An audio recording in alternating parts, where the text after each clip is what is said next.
In periodo di crisi economica, tutto ciò che è considerato superfluo viene momentaneamente accantonato dalla gente che cerca di non farsi mancare il necessario per vivere tranquillamente. Secondo un recente sondaggio, in Italia le famiglie povere sono circa 2 milioni.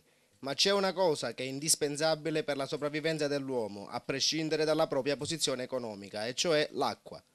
Girgenti Acque comunica che una nuova rottura ha interessato la condotta idrica dell'ex Voltano, facendo così interrompere il servizio di approvvigionamento nei serbatoi comunali dei centri serviti, tra cui anche quelli del comune di Favara. Questa volta la rottura si è verificata in contrada Mulinazzo a Santo Stefano di Quisquina.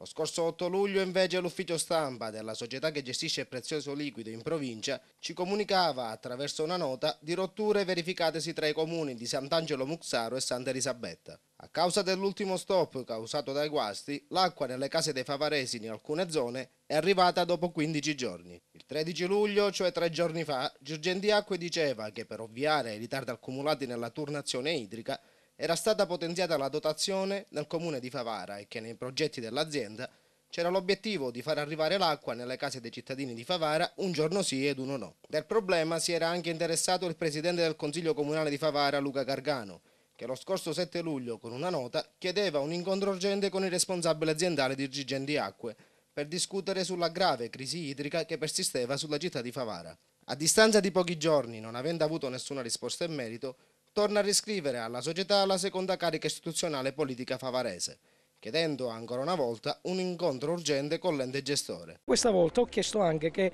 a questa mia richiesta si associ l'amministrazione comunale, perché non mi basta adesso l'incontro con Girgenti Acque, io chiedo l'incontro con Girgenti Acque e con il nostro sindaco, perché anche lui da amministratore, da primo cittadino, deve alzare la voce con Girgenti Acque, anche perché adesso ci dovrebbe venire più facile interloquire con Girgenti Acque, visto che la società è retta da un nostro concittadino o quantomeno un nostro concittadino ha un ruolo di responsabilità all'interno di Girgenti Acque. E ne approfitto pure per lanciare un messaggio: in questi giorni si deve anche rinnovare il consorzio del Voltano, di cui Favara come comune ne è socio e ne fa parte. Invito i sindaci e amministratori che andranno a nominare il consiglio di amministrazione del Voltano di individuare delle persone che abbiano la capacità, le competenze, la voglia e soprattutto la capacità di sentire le esigenze del territorio, i problemi del territorio e risolverli, perché è inconcepibile che la ratio di Girgenti Acque, allora nobilissima, di avere l'acqua H24, ci sta facendo arrivare che forse il numero 24 lo raggiungiamo, ma 24 giorni. Girgenti Acque comunica che il servizio di erogazione idrica riprenderà non appena saranno terminati i lavori di sistemazione della condotta.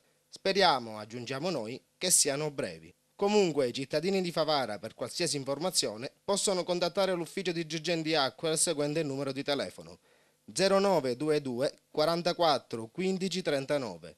Un operatore sarà a vostra disposizione dal lunedì al venerdì dalle ore 8:30 alle 13 e dalle 14:14 alle 17, tranne il venerdì che l'ufficio è aperto solo la mattina. Rimanere senza acqua nel periodo estivo, oltre che a rilevanti problemi sanitari, potrebbe provocare anche un pesante imbarazzo all'immagine di un territorio che da sempre vuole essere un polo di attrazione turistica. Restando a Favara, da qualche settimana è visibile a tutti dalle targhe automobilistiche il ritorno degli emigranti in città per le ferie estive. Ricordiamo che questi nostri concittadini provengono da posti dove l'acqua corrente sgorga dai loro rubinetti 24 ore su 24, cosa che a Favara momentaneamente resta solo nei sogni di ogni cittadino. Ma è possibile che nel 2010 si debba ancora parlare di crisi idrica e poi non ci lamentiamo se ci dicono che in Belgio è tutta un'altra cosa?